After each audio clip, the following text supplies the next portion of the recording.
अस्सलाम वालेकुम दोस्तों, वर्ल्ड टेस्ट चैंपियनशिप के फाइनल के लिए साउथ अफ्रीका ने एक जीत के साथ जिसे बोलते हैं ना कि एक थरथली सी मचा के रख दी है। अगरचे अभी तक के मजबूत पहलवान भारत और ऑस्ट्रेलिया है और सब एक्सपेक्ट कर रहे थे बहुत टाइम पहले कि भारत और ऑस्ट्रेलिया आराम से वर्ल्ड टेस्ट चैंपियनशिप का फाइनल खेल सकते हैं, मगर न्यूजीलैंड के हाथों 3-0 की हार के बाद भारत का चांस थोड़ा सा कम हुआ और जब पर्थ में ऑस्ट्रेलिया को हार हुई तो ऑस्ट्रेलिया को भी बहुत बड़ा धचका लगा। अगरचे ऑस्ट्रेलिया के अभी इस WTC फाइनल रेस के लिए सबसे ज़्यादा मैचेस ऑस्ट्रेलिया के पड़े, तकरीबन ओवरऑल इस रेस में 16 मैचेस हैं और ऑस्ट्रेलिया ने अभी तकरीबन 4 भारत और 2 श्रीलंका यानी 6 मैचेस उनके बाकी पड़े हैं, जिसमें से वो सिर्फ एक और हार बर्दाश्त कर सकते हैं। मगर साउथ अफ्रीका की श्रीलंका के खिलाफ एक बड़े मार्जिन से जीत पर साउथ अफ्रीका का चांस भी एकदम सामने आया। अगरचे वो टेबल पर 5वें नंबर पर है मगर उनका चांस बहुत ज़बरदस्त बना। अगरचे श्रीलंका भी इस रेस में था मगर श्रीलंका को शिकस्त देने के बाद साउथ अफ्रीका का चांस काफ़ी बेहतर हुआ।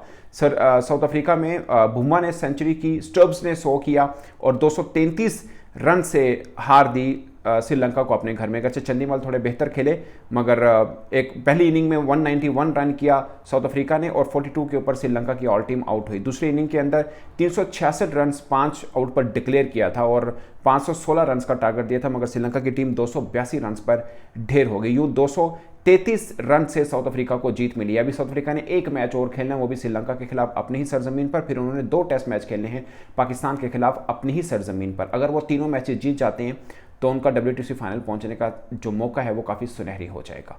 एक भरपूर किस्म का चांस बन सकता है, उनको सिर्फ तोड़ सकता है तो फिर ऑस्ट्रेलिया तोड़ सकता है और ऑस्ट्रेलिया को तोड़ने के लिए अपनी बकिया तमाम मैचेस ऑलमोस्ट तमाम मैचेस जीतते हैं। एटलीस्ट हार कोई नहीं अगर वो साउथ अफ्रीका को पिछाड़ना चाहता है। और उनके मुकाबले में इंडिया खड़ा है और उनके मुकाबले में श्रीलंका खड़ा है और श्रीलंका के खिलाफ 2 मैचेस उन्होंने अपने देश में खेलने हैं। अब मैं आपको पहले टेबल बता देता हूं कि इस मैच से पहले जो टेबल था, भारत नंबर 1 पोजीशन के ऊपर खड़ा था, नंबर 2 के ऊपर ऑस्ट्रेलिया था, नंबर 3 के ऊपर श्रीलंका था, नंबर 4 के ऊपर न्यूजीलैंड था, नंबर 5 के ऊपर साउथ अफ्रीका था। देखिए, कहने को साउथ अफ्रीका नंबर 5 पे, मगर श्रीलंका के खिलाफ ये जीत ने साउथ अफ्रीका के चांसेस न्यूजीलैंड की निस्बत बहुत बढ़ा दिए हैं। अगरचे न्यूजीलैंड की मैं पोजीशन बताता हूँ, इंग्लैंड के खिलाफ बहुत ही जिसे बोलते हैं कि मिजरेबल कंडीशन के ऊपर है, वहाँ बल्कि उनकी भी हम बात कर लेते हैं। इंग्लैंड ने पहली इनिंग में न्यूजीलैंड ने पहली इनिंग में 348 रन किए थे मगर 499 रन किए थैंक्स टू हैरी ब्रूक। ज़बरदस्त सेंचुरी जो उन्होंने की, 171 की शायद इनिंग खेली है। बेन स्टोक ने 80+ रन किए थे। अब न्यूजीलैंड थोड़ा सा कि एक ट्रबल में है, 155 के ऊपर उनके 6 खिलाड़ी आउट हो चुके हैं। सिर्फ 4 रन की लीड लिए हुए है न्यूजीलैंड। क्वींसलैंड के अंदर बहुत ही खूबसूरत ये स्टेडियम है जहाँ पे ये मैच खेला जा रहा है मगर साफ नज़र आ रहा है कि बर्थ इंग्लैंड के पास है। यहाँ पर न्यूजीलैंड की हार हो जाती है और इंग्लैंड की अगर जीत हो जाती है तो इससे WTC में इंग्लैंड की रेस में कोई फ़र्क नहीं पड़ेगा मगर न्यूजीलैंड की फ़र्क ज़रूर पड़ेगा, जिसके मतलब WTC का फाइनल खेलने के लिए न्यूजीलैंड को अपने तीनों मैचेस जीतने थे और फिर बैठ के वेट करना था कि कहीं ऑस्ट्रेलिया अपने सारे मैचेस ना जीत जाए। फिर वेट करना था दूसरी टीमों पे, यानी इनके लिए डायरेक्ट क्वालिफिकेशन नहीं थी ये तीनों मैच जीत के भी, मगर एक चांस ज़रूर रहता था जो कि टेबल के ऊपर अच्छा खासा अच्छी पोजीशन पे थे as compared to South Africa. मगर अब पोजीशन उनकी थोड़ी सी वीक हुई है और साउथ अफ्रीका की जीत के बाद साउथ अफ्रीका की पोजीशन थोड़ी बेहतर हुई है। अब अगर सही मानों में मेरे से पूछा जाए तो मुझे लग रहा था कि न्यूजीलैंड बहुत मजबूत पोजीशन पे था, अगर वो इंग्लैंड को हरा सकता। अभी भी खैर चांस तो है उनके पास मगर सिर्फ 4 रन की लीड है, 4 विकेटें बाकी हैं। कितने रन बना सकते हैं इंग्लैंड को, कैसे वो गिराएंगे, जब उनका मैच खत्म होगा उसके ऊपर बात जरूर होगी। मगर न्यूजीलैंड के पास सिनेरियो ये है कि वो अपने तीनों मैच जीते और फिर वेट करे फॉर ऑस्ट्रेलिया। उनके लिए चांस मैं थोड़ा सा इसलिए समझ रहा था कि ऑस्ट्रेलिया अपने सारे मैचेस आगे नहीं जीत सकता। एटलीस्ट इंडिया को हराना, उनके 4 मैचेस इंडिया के खिलाफ हैं, वो इंडिया से सीरीज जीतने बहुत बड़ी बात है, जैसे वो बुरी तरीके से हारे हुए हैं। जितना पैनिक बटन उनकी टीम के अंदर दब चुका हुआ है, वो इंडिया से हारने के बाद एकदम घबराई हुई टीम नजर आ रही है। उनके जो लेजेंड क्रिकेटर्स हैं वो अजीब टाइप की स्टेटमेंट वहाँ से भी आ रही है। अच्छा खासा क्रिटिसाइज एक मैच में हार के बाद पैट कमिंस की कप्तानी पर भी हो रहा है, उसके ऊपर भी खैर बात हम करेंगे बाद में। बट पॉइंट इज के न्यूजीलैंड के पास चांस था, वो तीनों मैच जीत के अपनी पोजीशन को बेहतर कर सकता था मगर इस हार के बाद न्यूजीलैंड की कहानी खत्म हो जाएगी। इंग्लैंड कहानी पहले में ही नहीं था। अब साउथ अफ्रीका के पास चांस ये है कि वो अगला मैच श्रीलंका को फिर हराए, फिर पाकिस्तान के खिलाफ भी अगर वो दोनों मैचेस में जीत ले लेता है तो उनके चांसेस काफ़ी बेहतर नहीं, शायद वो WTC का फाइनल खेल सकेंगे, क्वालिफाई कर लेंगे। अब दूसरे तीसरे नंबर के ऊपर कौन स्ट्रॉन्ग है, अब देख लीजिए।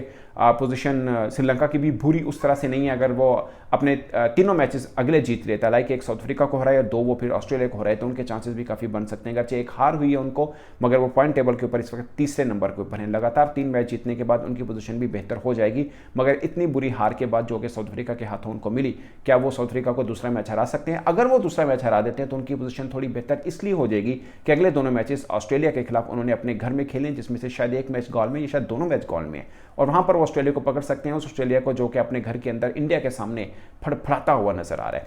अब आते हैं हम पोजीशन में कि इंडिया वर्सेस ऑस्ट्रेलिया की पोजीशन क्या है। इंडिया के पास सामने पोजीशन है, एक मैच जीते हैं, बहुत जबरदस्त तरीके से जीते हैं। अब उनको एटलीस्ट 3 मैचेस जीतने हैं और हार कोई नहीं लेनी है। इंडिया की पोजीशन कहने को बहुत तगड़ी, नंबर 1 पे खड़े, मगर उनके सामने जो गोल है वो बहुत टफ है कि उनको अपने 3 मैचेस जीतने हैं। एडिलेड में अब अगला मैच खेला जाना है उनका, वो जीते हैं, उसके बाद 2 मैच और जीते हैं और हारे कोई नहीं। 4 मैचेस पड़े हैं उनके WTC रेस के अंदर, जो बकिया मैचेस हैं इंडिया के पास 4 मैचेस हैं। अगर वो 3 मैचेस और जीत जाते हैं और अगला मैच ड्रॉ करते हैं, अगर चारों जीत जाते हैं तो स्ट्रांगली वो फाइनल के लिए क्वालिफाई कर जाएंगे। अगर 3 जीत जाते हैं, हारता कोई नहीं है वो मैच, तो उनका उनका तब भी चांस बन जाएगा WTC फाइनल। चांस नहीं बनेगा तब भी WTC फाइनल खेल सकते हैं। और अगर वो एक मैच हार भी जाते हैं, 2 मैच हार भी जाते हैं, तब भी डिपेंड करेगा दूसरी टीमों की पोजीशन क्या है। ये जो क्वालिफिकेशन मैं क्राइटेरिया बता रहा हूं, इसमें यह है कि अपने दम पर पहुंचना है, तो इंडिया को अपने अगले 4 मैचेस जीतने या एटलीस्ट 3 मैच जीतने और 1 मैच ड्रॉ करने। ऑस्ट्रेलिया के पास पोजीशन ये है कि उनके पास 6 मैचेस बाकी हैं, उनके पास 1 मैच हारने की गुंजाइश अभी मौजूद है, और वो अगर इंडिया के खिलाफ हार जाएं या श्रीलंका के खिलाफ हार जाएं वो उनकी चॉइस है। बट 1 मैच वो हार सकते हैं मजीद, और अगर वो फिर और हारे तो फिर वो रहेगा कि दूसरी टीमों की पोजीशन क्या है। तो ये सब जिगजैग है और शायद पहली दफ़ा ऐसा हुआ WTC की रेस के अंदर, क्योंकि टीमें इतनी ज़्यादा कंपटीशन में है। कहने को 5वें नंबर की टीम भी एक तरह से फेवरेट हो गई है सिर्फ 1 जीत से। तो एक जीत इसमें इतनी डिपेंड कर रही है, इतनी मानी रखती है। ये बहुत एक ज़बरदस्त सिचुएशन है और मुझे लगता है कि इस बार WTC के फाइनल में जो भी 2 टीमें पहुंची हैं ना, वो लड़के पहुंची हैं। पहले भी एक जाहिर है लड़के और जीत के ही पहुंचते, इसमें कोई शक नहीं है, मगर इस बार कंपटीशन बहुत ज़बरदस्त है, बहुत ही धांसू किस्म का कंपटीशन है कि वो टीम उसको हराए।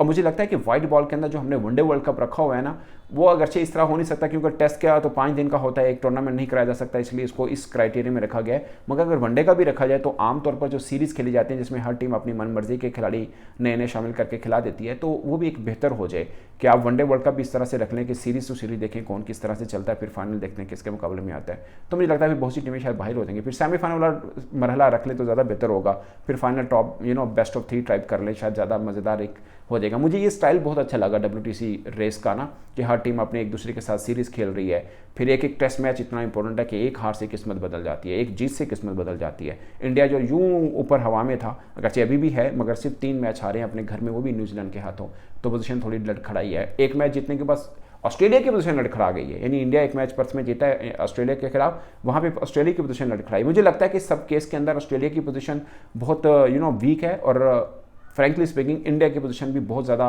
स्ट्रॉन्ग नहीं है। सीधा है कि उनको अगले 3 मैचेस जीतने हैं और कोई मैच हारना नहीं है। अब ऑस्ट्रेलिया के अंदर खेल रहे हैं, अगरचे जिस तरह का पर्थ मैच जीते हैं, कहीं पर भी कुछ भी हो सकता है, बट पॉइंट इस के वैसे देखा जाए एज ए क्रिकेट एनालिस्ट तो मुझे लगता है कि थोड़ा मुश्किल ज़रूर रहेगा कि ऑस्ट्रेलिया के घर में उनको सारे मैचेस हराना और कोई मैच ना हारना। ये अपने तो ये एक रिकॉर्ड होगा जो कि अब देखना कि इंडिया बना सकता है या नहीं बना सकता। तो दोस्तों, इस पर आप अपनी राय और खासकर आपके ख्याल में 2 मजबूत खिलाड़ी कौन से हैं जो WTC का फाइनल खेल सकते हैं, अपनी राय कमेंट बॉक्स में जरूर बताइएगा। मेरी तरफ से इतना ही, इजाज़त दीजिए, अल्लाह हाफिज़।